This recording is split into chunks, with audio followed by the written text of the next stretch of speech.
Selamat pagi, siang, sore, dan malam mahasiswaku bimbingan periode 1 2020 untuk program studi Sistem Informasi.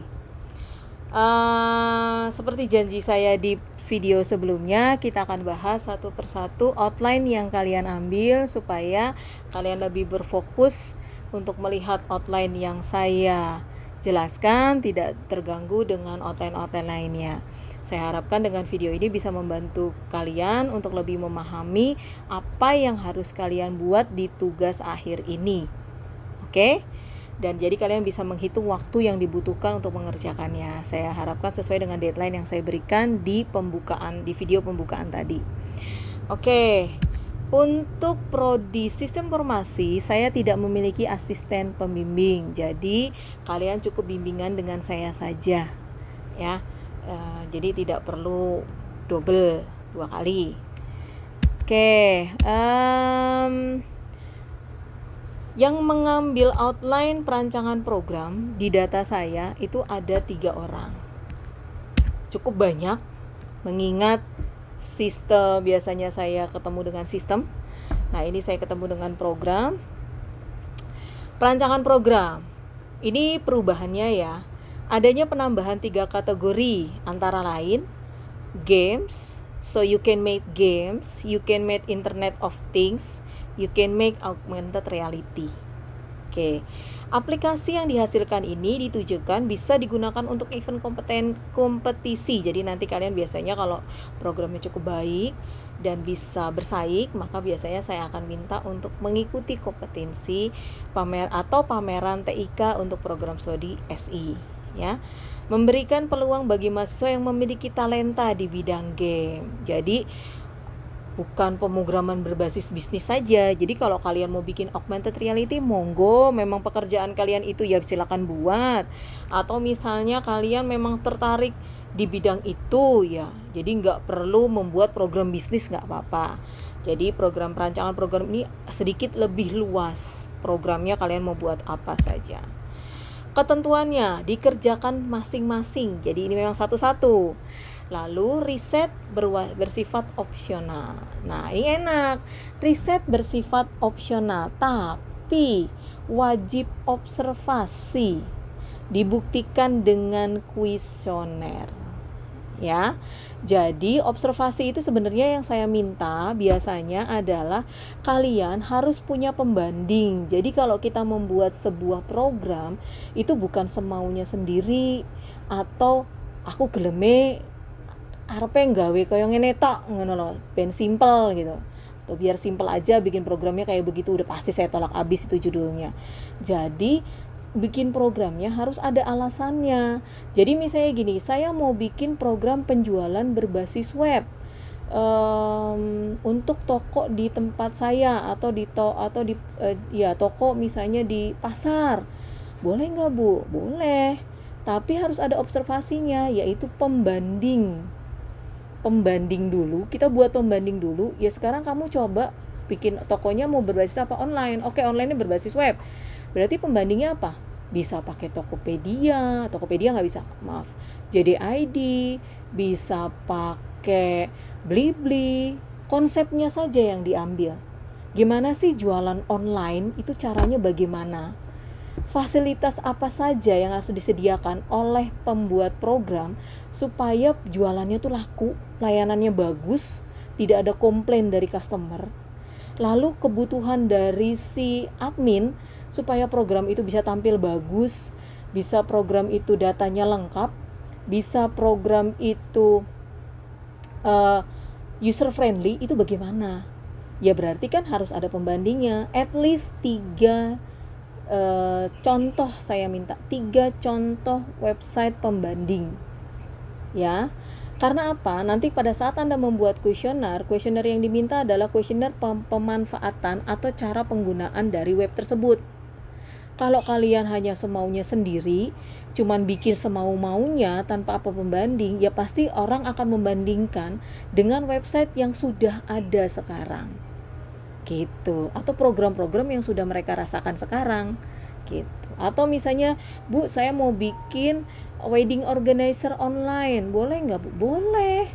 silakan cari contoh-contohnya dari website organizer yang berbasis online. Gimana sih caranya berjalannya programnya, apa yang dibutuhkan dan lain sebagainya. Itu ya, jadi wajib observasi.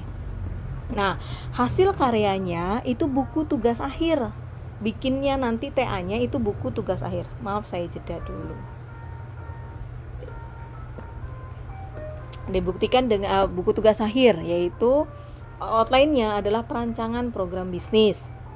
Aplikasinya bisa dibuat dalam bentuk desktop, web atau mobile. Jadi boleh pilih salah satu, nggak usah semuanya.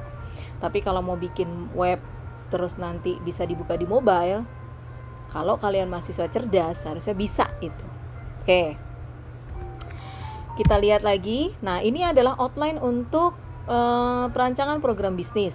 Ya, outline-nya gampang seperti biasa, standar. Lihat, mahasiswa tugas akhir wajib melihat TA kakak kelas sebelumnya, khususnya bimbingan saya, supaya nggak terlalu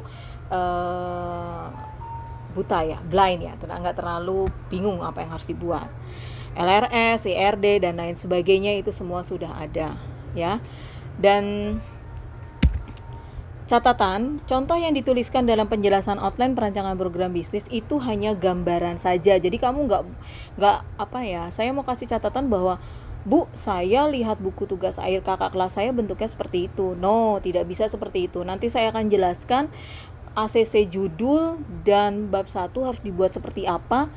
Itu berhubungan dengan keterangan ini gitu. Jadi kalian harus ada base-nya aja, harus ada buktinya, harus ada dasarnya membuat. Tidak, dasarnya itu bukan dari TA kakak kelas, tapi dari jurnal atau buku lah, seperti itu.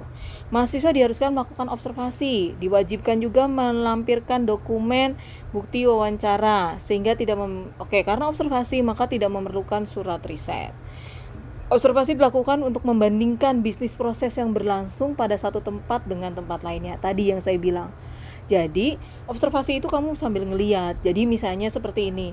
Kamu pingin memodifikasi motor kamu, misalnya. Nah, sebelum memodifikasi, pastikan kamu baca koran-koran atau majalah-majalah modif nih. Nah, kamu bawa ke bengkel, baru kamu bilang, saya pingin modif motor saya seperti ini. Nah, kamu melihat model-model tersebut, itu namanya observasi, seperti itu ya. Lalu judul tugas akhir tidak perlu mencantumkan nama ya, karena biasanya kalau kita membuat tugas akhir program apa pada PT apa, karena observasi tidak ada tempat riset, maka cukup menyebutkan nama dari judulnya saja apa yang dibuat. Nanti coba kita buat untuk supaya namanya itu menarik, judulnya itu beda dari yang lain, karena kita harus mengikuti kita ada aturan plagiarisme supaya judulnya nggak sama semuanya. Kita harus bagi sempurna dari judul dan lain sebagainya, tidak boleh sama, harus dibuat berbeda. Oke, untuk perancangan program yang berbasis games, IoT atau augmented reality, ya bikinnya seperti ini. Landasan teori, bla bla bla bla bla, metode pengembangan. Bab 3, lihat. Bab 3 bebas sesuai dengan subbab 2.2, metode pengembangannya bagaimana. Begitu. Jadi bab 3 dibuat bebas. Kenapa? Karena kalau game pasti bentuk bab 3-nya yang dibahas pasti beda. Nggak mungkin dia bikin flowchart kalau bikin game. Nah, kamu lihat metode pengembangan game kamu atau IoT augmented-nya pakai metode apa. Nah, metode itu kamu jelaskan, kamu tuliskan apa yang kamu buat.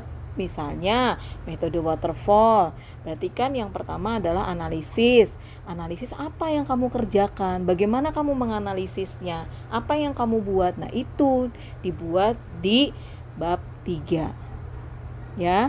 Jadi isi dari bab 2.2 sama bab 3 nyambung, nggak beda.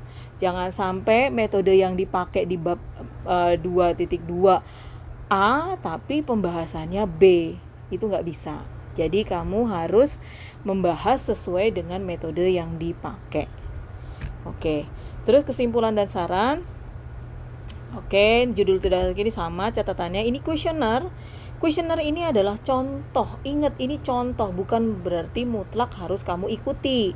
Silakan cari di mbah Google. Kalau kamu penggunaan web, biasanya ada kuesioner penggunaan web, kuesioner bla bla bla bla. Cari seperti itu di Google, nanti biasanya ada contoh-contohnya, bisa kamu ikuti dan kamu sesuaikan dengan website kamu atau program yang kamu buat, seperti itu ya. Atau misalnya mau bikin augmented reality, bikin Pokemon Go jadi misalnya Naruto Go atau apa, nah silahkan, kan ada contohnya sudah dari Pokemon Go ya. Jadi kamu bisa kembangkan itu semua ya.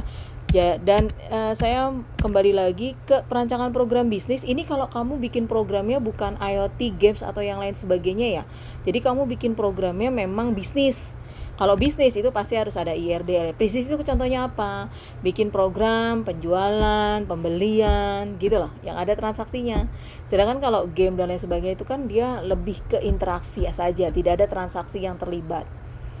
Gitu. Nah, kalau misalnya saya bikin lowongan kerja, masuknya ke bisnis atau tidak. Nah, kita lihat kamu bisnis, apakah itu lowongan kerja yang mau dibikin kayak game atau apa, terserah. Tapi kalau menurut saya ya lowongan kerja ya berarti hanya program berbasis bisnis gitu. Karena dia tetap membuat program dan lain sebagainya. Kecuali kamu mau bikin programnya bentuknya karirnya beda, bentuknya seperti apa, dalam bentuk karir atau pemilihan karir atau seperti apa, seperti itu. Oke.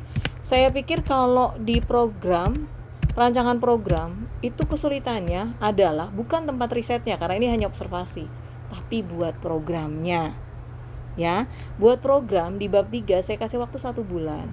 Jadi tolonglah membuat sebuah program yang baik, yang ada fungsinya di masyarakat, yang bisa kita pergunakan, yang user friendly, dan yang sesuatu yang berbedanya yang lebih baik, bukan berbedanya yang lebih buruk, gitu maksudnya ya. Jadi make something different di program yang belum ada selama ini tuh apa. Harus membuat sebuah inovasi atau inovatif ya, sebuah inovasi dalam pemrograman tuh kamu mau bikin apa. Bebas, silakan diskusi. Nanti saya akan bahas di video berikutnya mengenai bagaimana caranya mengakses judul itu supaya saya akses itu harus seperti apa ya.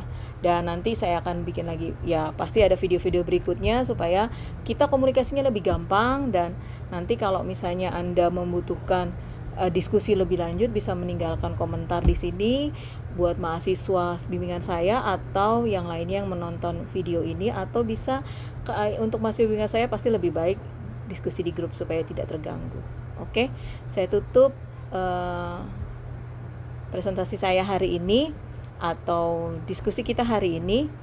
Semoga kalian bisa menyelesaikan tepat waktu, terus berpikir positif. Jadi jangan semua halangan yang kalian hadapi jangan menjadi sebuah keluhan. Ini anggaplah sebagai sebuah pembelajaran, proses belajar sebelum kalian benar-benar terjun ke lapangan di bidang programmer. Seperti itu. Terima kasih, selamat siang, sore, dan malam. Tetap semangat dan tidak ada sesuatu yang impossible di dalam kehidupan kita. Terima kasih, bye-bye.